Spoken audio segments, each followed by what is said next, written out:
My name's Rhys Bazant, recently installed as the principal of Ridley, and it's my great honour to welcome you to the college tonight. Welcome if you're here in the room, welcome if you're joining us online, where we have about 90 friends whom we're not going to meet tonight.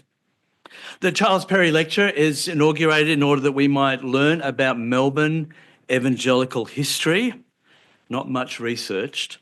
And we're especially thankful that Professor David Bebbington tonight can be with us speaking, pardon me, as I asked on a lecture on 19th century Marvellous Melbourne. David has been, for the longest time, Professor of History at the University of Stirling in Scotland and is well published. Patterns of History, The Nonconformist Conscience, a biography of the Prime Minister Gladstone, and this book, which has been so identified with his own thinking, Evangelicalism in Modern Britain. It's in the introduction to this book that David outlines a fourfold way of thinking about evangelicalism called the Quadrilateral. He didn't use the name Bebbington Quadrilateral in his own book, but subsequent scholars have used that label to identify David's work, his magnificent work in helping us understand the course of evangelical history in the last 300 years. This is David's fourth visit to Ridley. I think the first, according to this book, my copy has him signing it on the 15th of July 1997. So at least probably now almost 30 years he's been returning. And we're so thankful to you, David, for including Ridley and Melbourne on your itinerary. David is a friend of the college and a great support to history teachers in Australia. When we gather in formats like this, we want to recognise the sovereignty of the one Creator, the God and Father of our Lord Jesus Christ, who made all peoples in his own image. And we acknowledge the Boonwurrung and Wurundjeri people of the Kulin nations, who are the traditional custodians of this land upon which we meet. We give thanks for the elders of this nation and pray for gospel blessings on their descendants. So let's pray now before we welcome David to the microphone. We praise you, our Heavenly Father, for all people whom you've made in this country and in every land on this earth. We thank you for the story of Christians who've spoken of the good news of Jesus Christ and have worked to see your name glorified in all the earth. We thank you for the tradition of which we are a part. We thank you for David's time and energy in preparing this lecture, that he can be with us tonight. We do ask that you might bless us richly so that we might bless others in turn.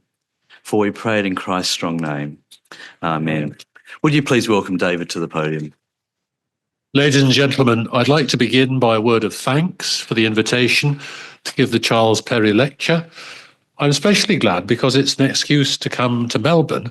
This afternoon I've really enjoyed myself. Apart from the superb weather that you've laid on, I went to City Books on Flinders Street. I wonder if other people know that. I had a marvellous time. I came out not with 4 bags, unfortunately, only with 3. But nevertheless, I was well satisfied with what I got. Marvellous stock. Let me commend to you the City Books on Flinders Street, just opposite the station. Really good shop.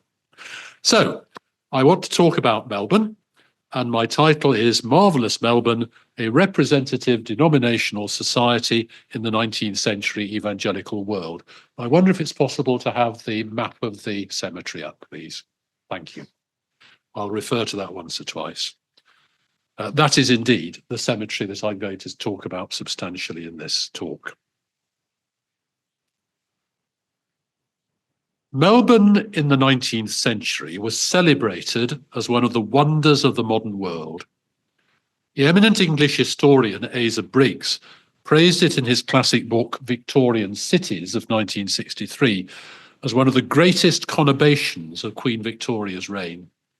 He vividly portrays its rise to become celebrated in the 1880s as Marvellous Melbourne, a commercial metropolis replete with electric lights, telephones, local railways, cable trams, shops with hydraulic lifts, new theatres, hotels and restaurants, and opulent suburban mansions. The city put on international exhibitions in 1880 and 81 and another in 1888 to mark the centenary of British settlement in Australia. It was no wonder that in 1885, the visiting English journalist George Augustus Sala coined the phrase Marvellous Melbourne to describe the flourishing city. It had been less magnificent earlier in the century, but even in the 1850s, it evoked a measure of wonder. 20 years ago, wrote an observer in 1856, the site of the metropolis of Victoria was a forest. 10 years ago, it was covered with a straggling village. Today, it has assumed the aspect of a city of magnitude and importance, and who shall define the limits of its future dignity and splendour? Melbourne had already grown to be a major urban centre. Briggs discusses most aspects of the Victorian city, including its friendly societies and mechanics institutes, but astonishingly, he entirely omits the churches. There is no reference to religion, even though in some other chapters, and especially one on Birmingham, the role of the churches is stressed. This paper tries to show that that omission, the omission of the churches of Melbourne, was a serious one. A valuable way into this subject is provided by the Melbourne General Cemetery. The cemetery is located in Carlton North, 2 miles from Melbourne's central business district, and with Melbourne University to its south and Princes Park to its west. It's an extremely attractive expanse of curving avenues, groups of trees, and memorials to the dead dating from the 1850s onwards. Sites for burials were purchased by individual owners who were given substantial freedom to choose whatever monuments they wished. There's a mixture of simple graves and elaborate stone monuments, some of them tall towers, some distinguished by crosses, and some even surmounted by angels. The great majority were erected in the 19th century. The cemetery was closed to purchasers of burial plots in 1904, and though reopened for sales in 1927, the space for new interments was severely limited. So restricted was available land, the edges of several pathways were appropriated for new grave sites. The post-war memorials, often to Greek or Italian immigrants, are commonly marked by shiny black marble edifices with personal portraits of the deceased, a striking intrusion on the more staid Victorian landscape behind them. The later 20th century saw the addition of other fresh features, such as a Prime Minister's garden containing the ashes of Robert Menzies, and even a memorial to Elvis Presley erected in 1977. But the bulk of the cemetery preserves the arrangements of the 19th century. The Mayor of Melbourne first called for the creation of a cemetery in 1849, and in response, the Colonial Secretary, then still situated in Sydney, authorised a general cemetery for all religious denominations. That was the keynote of the enterprise. The land was divided into areas allocated to the religious bodies represented in the city. It was natural to organise the distribution according to the sections of the Christian Church. Although the grounds were subsequently extended, there were modifications in the apportionment over time, the ground plan of the site still shows the names of the denominations to which the original allocations were made. It is a map of the way in which the world was conceived in the Anglosphere in the mid-19th century. 4 reasons for the establishment of the cemetery can be identified. In the first place, it was part of the rise of a civic spirit. The land had once belonged to Indigenous Australians, the Wurundjeri, people of the Kulin Nation.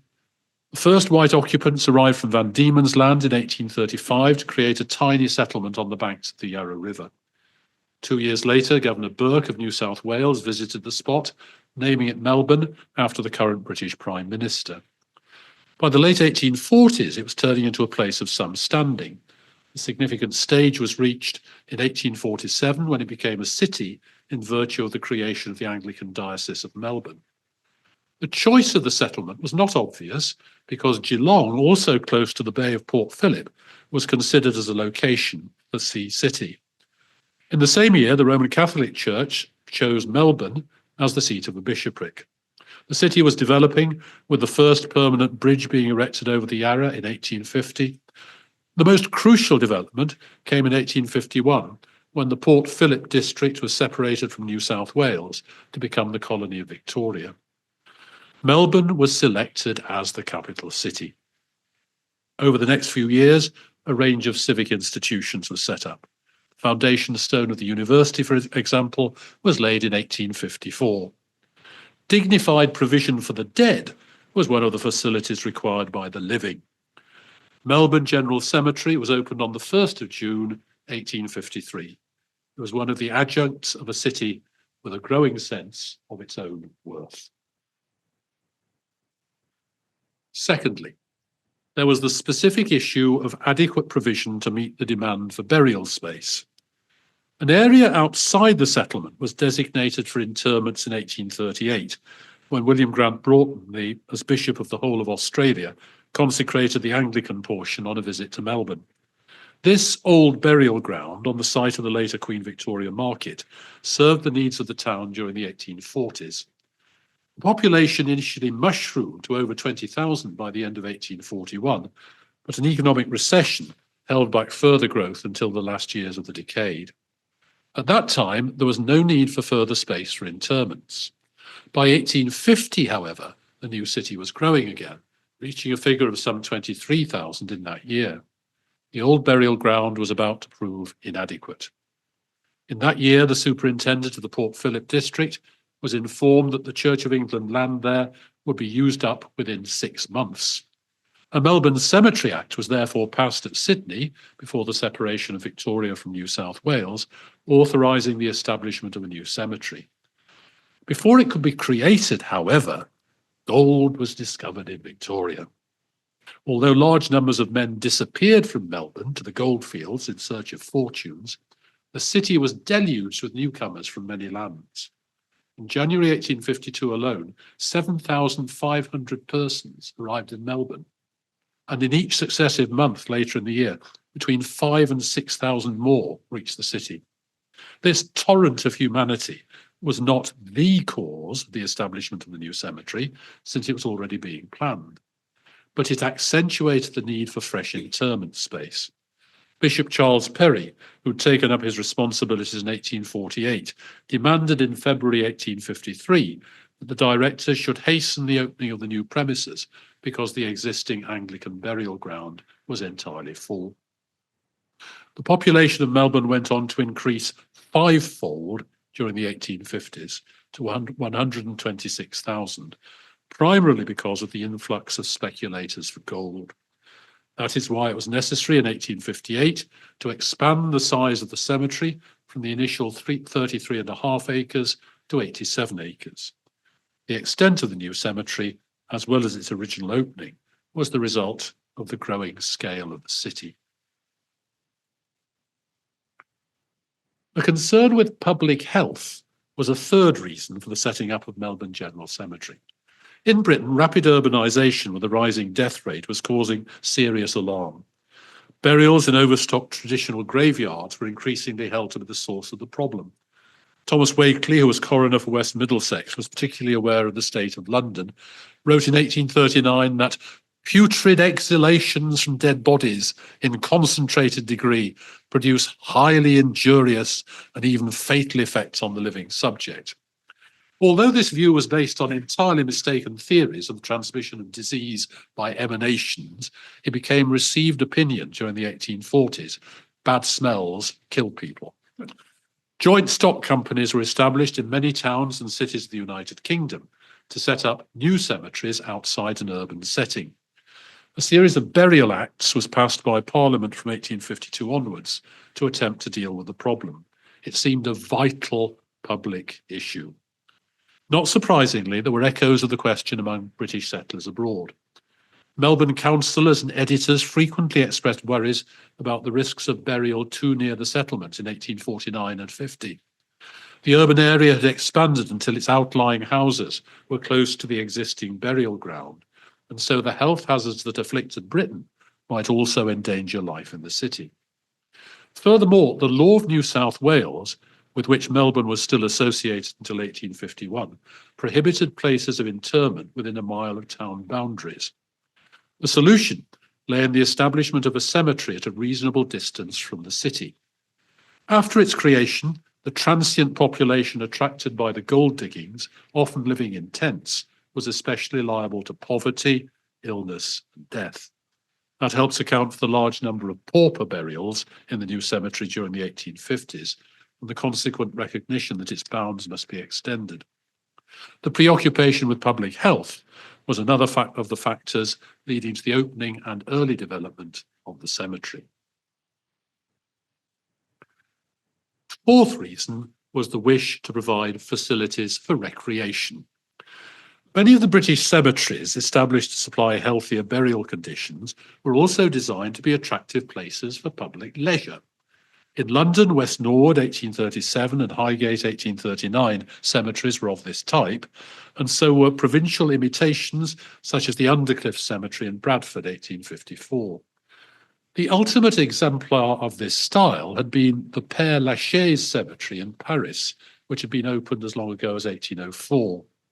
It located its graves within the features of a public park, wide avenues, undulating landscape, selected flowers, bushes, and trees. In February 1852, the editor of the Melbourne newspaper, The Argus, praised Père Lachaise for its floral attractions. Their own city, he urged, should emulate it by possessing a burial ground and a public garden combined in one. Just before the opening of the new cemetery, its trustees requested ornamental plants and shrubs from the city's botanical gardens. Sparse financial resources prevented extensive planting in the early years, but after the expansion of 1858, a policy of beautifying the grounds was pursued more systematically. A variety of flowers was introduced, decorative shrubs were planted in circles and triangles, and a 60-foot wide belt of trees was placed round the cemetery's edge. Even ornamental fountains were erected. The cemetery became a favourite place for weekend promenading. By 1867, it hosted more people on Sundays than all the parks of Melbourne put together. Some visitors were unwelcome. The Argus contained complaints about nursemaids, children, dirty-looking ragged boys, and other idle persons who thrust themselves around the graves. Even worse were the noisy crowds of Carlton larrikins who used the cemetery as a shortcut to football matches in Princes Park on Saturdays, trampling the grounds underfoot. When the cemetery staff tried to exclude them, the youths responded by burning down the cemetery fence. It was important that respectable folk should be able to enjoy their promenades in peace. The purpose of the cemetery was not just to bury the dead, but also to provide facilities for enjoyment by the living of the beauties of nature. These four factors, civic spirit, demand for burials, public health, recreational facilities, show why Melbourne General Cemetery, with its particular character, was established. But what explains the religious pattern of its layout? A basic reason was that although English models were in the minds of the cemetery's projectors, the normal pattern of English undertakings was unsuited to the colonial environment. The traditional place of burial in England was the parish graveyard, a space dedicated to the established Church of England, although adherents of other churches were also customarily buried there. There were only a few separate burial grounds for other religious bodies, but during the first half of the 19th century, there was massive growth of the denominations outside the Church of England, chiefly Methodists, Congregationalists, and Baptists. There was therefore demand for places of burial for these groups, usually lumped together as dissenters. The new cemeteries of the period normally catered for this demand. Thus, at Nottingham General Cemetery, laid out in 1838, there was land consecrated for Anglican burials, but also extensive space for the graves of dissenters. 2 mortuary chapels were provided, one for Anglicans, the other for dissenters. This standard twofold arrangement was a consequence of the constitutional position in England. The Church of England was established by the state, enjoying extensive legal privileges. The dissenters were merely tolerated, resenting grievances such as the duty to pay for repairs of parish churches. By the religious census of 1851, dissenting church attendance was only a little short of that of the Church of England. It was good business, as well as a matter of fairness, for new cemeteries to provide roughly equal space for church and dissent. The colonies were different since their religious pluralism reigned. There were, it is true, efforts in the colonies to secure a position of establishment for the Church of England. In India, extraordinarily, they were successful in theory, though the realities of that land of Hinduism and Islam made the privileged status of the established Church of England in India almost a nullity. In Australia, Bishop Broughton fought a rearguard action to give the Church of England the same established rights as in England. But in 1836, same year that Broughton was made Bishop of Australia, Sir Richard Burke, as Governor of New South Wales, carried the decisive Church Act.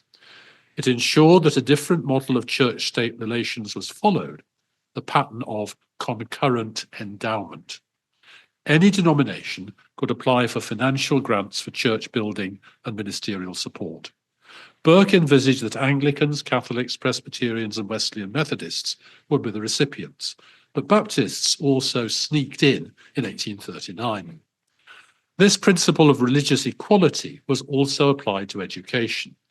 After much wrangling about the specifics, Governor Charles Fitzroy brought in the dual system in 1848.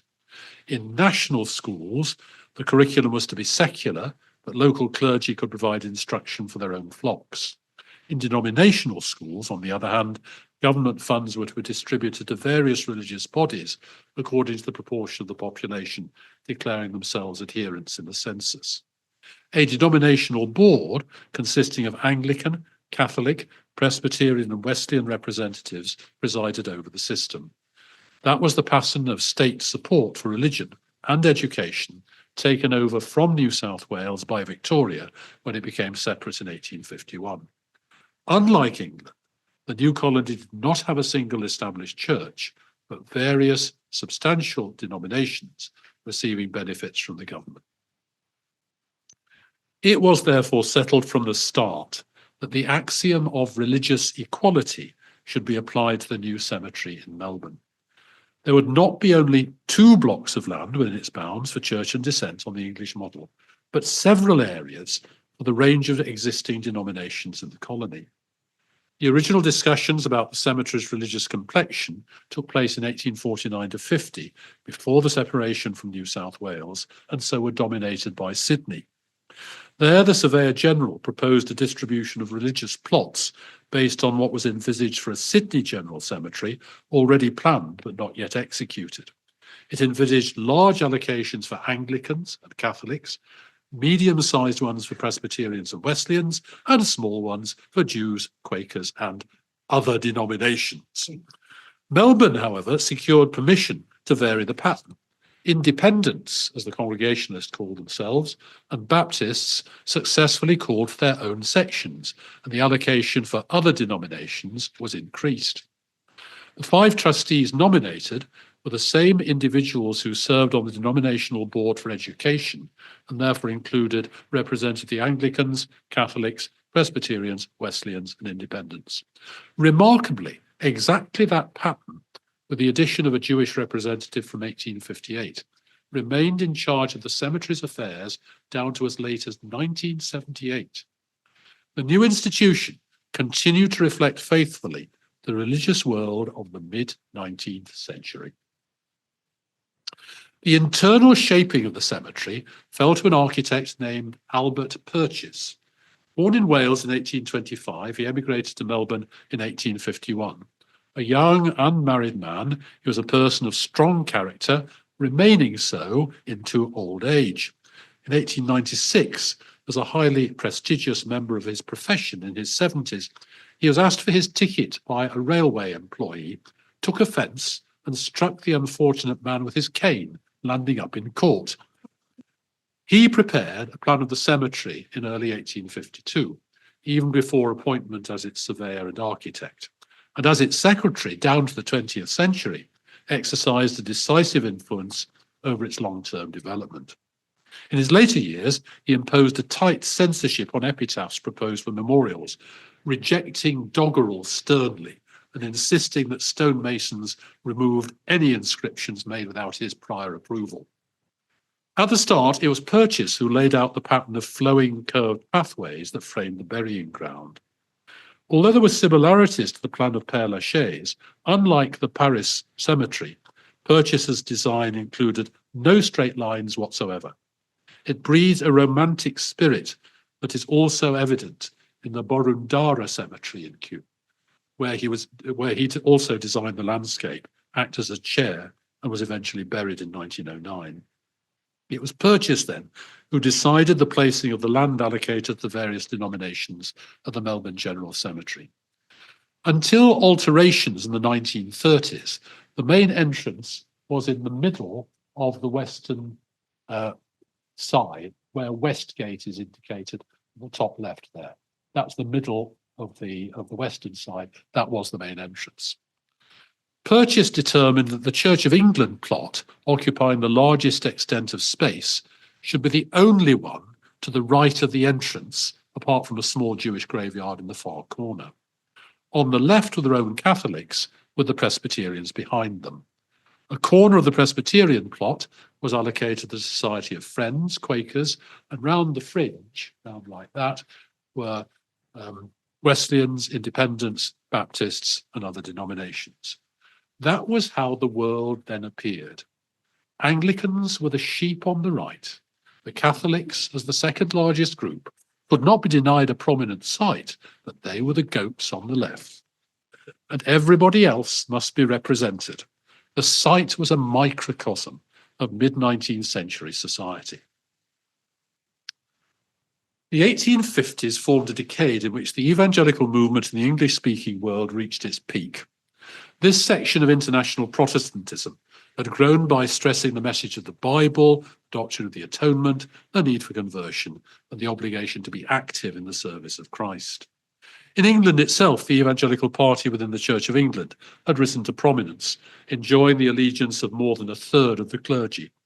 From 1848 to 1862, the Archbishop of Canterbury, J.B. Sumner, was an evangelical, and 6 evangelical bishops were consecrated between 1856 and 1860. Likewise, the bulk of the nonconformists, who formed virtually half the churchgoers in England and Wales, professed evangelical beliefs. The heart religion of this section of the Christian church had become dominant in society at large. Similarly, in Victoria, evangelical religion prevailed. It was therefore easy for members of the denominations to cooperate on the basis of their common convictions. In the early days of Melbourne, Wesleyans and Baptists attended the independent chapel. Subsequently, there was much exchange of pulpits between non-Anglicans. Transfers of allegiance between lay people and the denominations that were evangelical were common. Even ministers sometimes moved from one to another, as Adam Moffat, who had been a Presbyterian minister in Scotland, accepted employment in Victoria's Church of England. It was said in his obituary that he did not care much about questions of church government, but only wished to have the opportunity of serving the Lord he loved. From 1857, there was for a while a branch of the Evangelical Alliance in Melbourne, formed to defend the gospel cause against Catholics and others, strongly supported by the evangelical Bishop Perry and the Presbyterian Adam Cairns, with the Baptist layman Henry Langlands as vice president. Evangelical solidarity was a reality in colonial Victoria. The movement found expression in a large number of the denominations represented in Melbourne General Cemetery.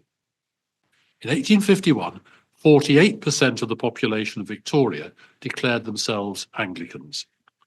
What proportion of them would have been evangelical by conviction is a matter of doubt, but the ministry of Charles Perry as bishop from 1847 definitely increased their numbers. Perry had been recommended for the post by Henry Venn, secretary of the Church Missionary Society, the chief evangelical organisation devoted to missions. Alone among the 5 bishops in Australasia, Perry declared that the rejection of the doctrine of baptismal regeneration by the English clergyman G.C. Gorham was an allowable view in the Church of England. That was to take the evangelical side in the most fiercely controverted ecclesiastical issue of the day. Accordingly, Perry took pains to increase the supply of evangelical clergy in his diocese. He was utterly opposed to the spread of views associated with the High Church Oxford movement, declaring after his retirement that he'd never ordained or admitted to the diocese any man who held the doctrine of Christ's presence in any sense whatever, italics, in the bread and wine upon the Lord's table after consecration. That was to repudiate any hint of transubstantiation. By the Church Assembly Act of 1855, Perry established a framework for the government of his diocese, which gave a place to laymen alongside the clergy. Because the laity were generally inclined to evangelicalism, the measure also tended to foster the gospel cause. Among them was R.W. Pohlman, the County Court judge for the Melbourne district, who became the first chair of the General Cemetery's trustees. Although Pohlman was also a trustee of St. Peter's, Eastern Hill, which became an outpost of the Oxford movement, he ceased to take a pew there after 1853, suggesting that he shared Perry's churchmanship. Described as one of two earnest-minded churchmen, Pohlman placed his legal expertise at Perry's disposal. The Church of England enjoyed the support of most of the leading men in the colony, including Sir Charles Hotham, its first governor, whose interment at the General Cemetery in 1856 was one of the greatest events in its early history. Anglicanism, with its substantial evangelical presence, deserved its place as the proprietor of the most favoured section of the cemetery. Presbyterians, holding the next largest portion of land in the cemetery allocated to Protestants, that's up a bit actually. Oh no, it's not, it's in the middle there, down there in the middle. As you see, behind the Catholics, but nevertheless prominent, had the nominal support of 16% of the people of Victoria in 1851. The Scottish routing of Presbyterianism was crucial. 65% of the Presbyterian clergy in colonial Victoria were Scottish by birth. So were many of the laity, such as Methven Ferguson, an engineer who built the iron bridges for the railway that linked Melbourne to Sydney and who was commemorated in the cemetery. Presbyterians were overwhelmingly evangelical, but they were divided among themselves. James Forbes, the first minister of Scots Church in Melbourne in 1838, displayed the typical dynamism of evangelical leaders, taking the initiative in most of Melbourne's early institutions, as well as establishing other congregations and sending itinerant preachers into the bush. He belonged to the Church of Scotland, the established church in his native land, but the disruption of 1843 there caused schism in Victoria. The majority of evangelicals left the established church to form the Free Church of Scotland in protest against control of ministerial appointments by patrons other than the congregations. Forbes became the leader of its Victorian equivalent, the Free Presbyterian Church, until his death, exhausted from overwork at the age of 35 in 1851. Whether or not to accept government money was the main issue dividing the branches of Presbyterianism during the 1850s. The continuing Church of Scotland, which was largely evangelical in tone, had no qualms about state help, and after hesitation, Free Presbyterians followed it.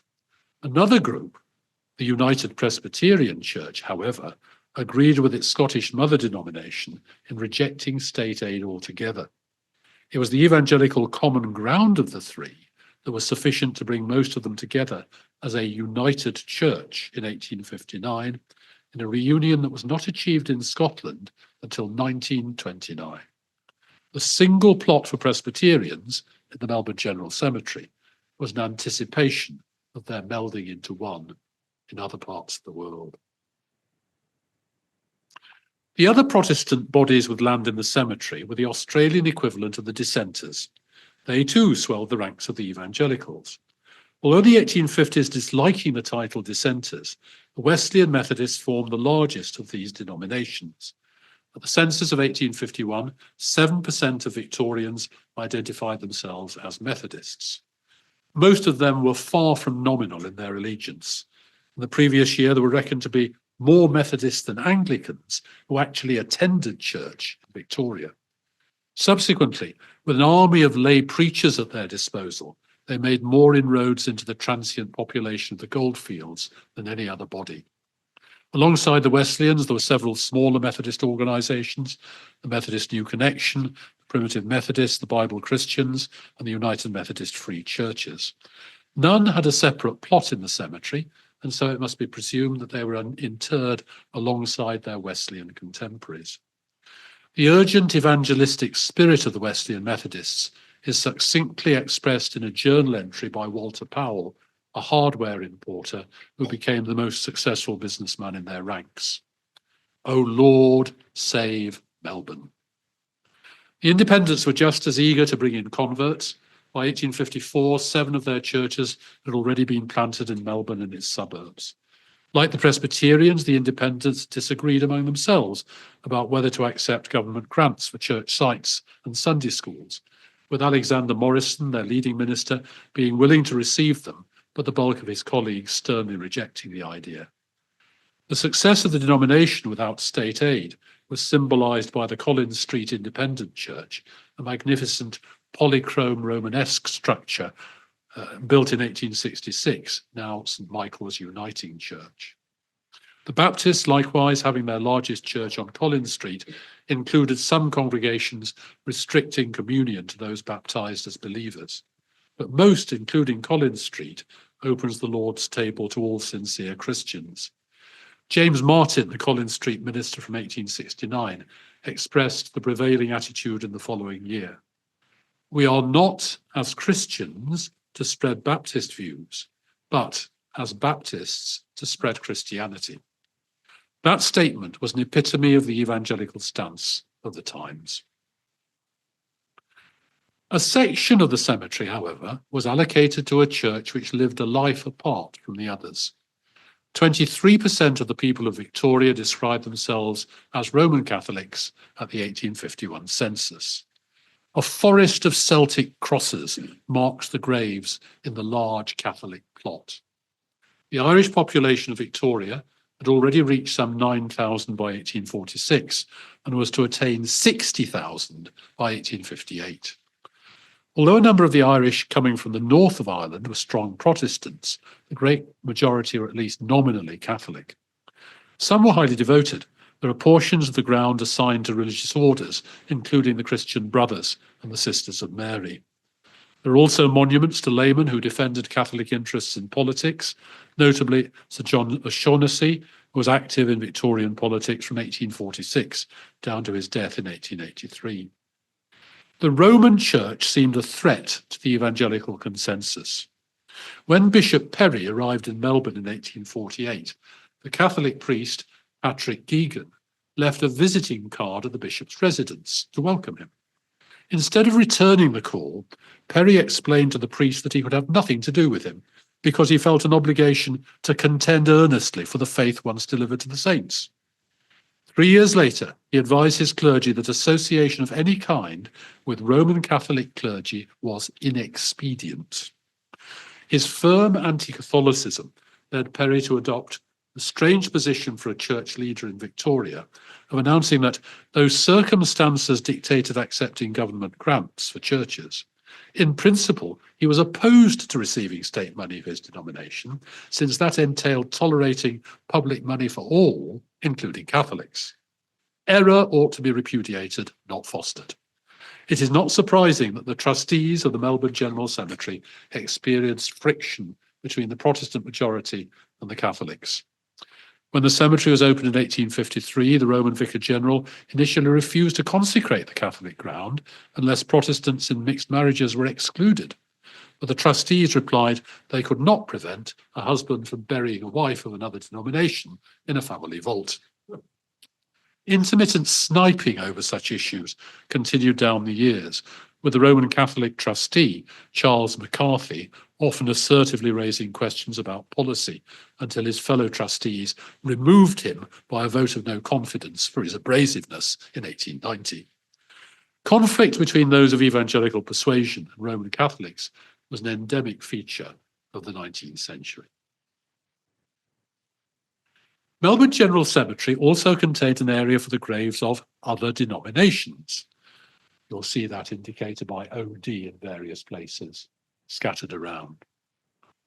This miscellaneous category did not include the Quakers, whose ownership of a section of the old graveyard entitled them to a separate part of the new cemetery, even though there were very few, did not even possess their own meeting house until 1857. The ground designated for other denominations turned into a place for the various groups that did not fit elsewhere.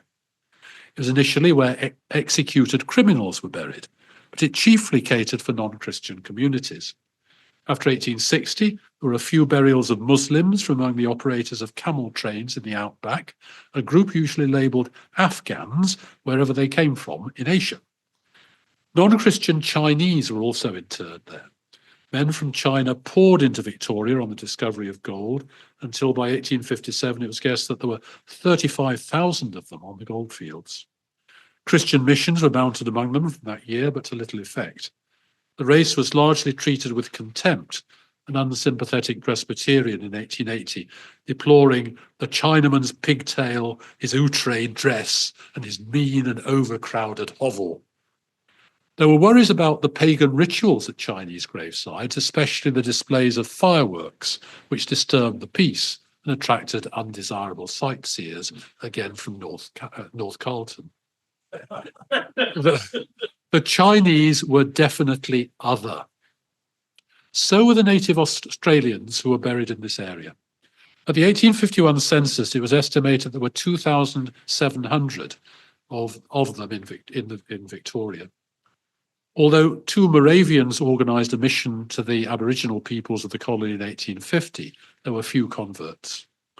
The native Australians who found their way into Melbourne had rarely embraced the Christian faith and were not buried in denominational graves.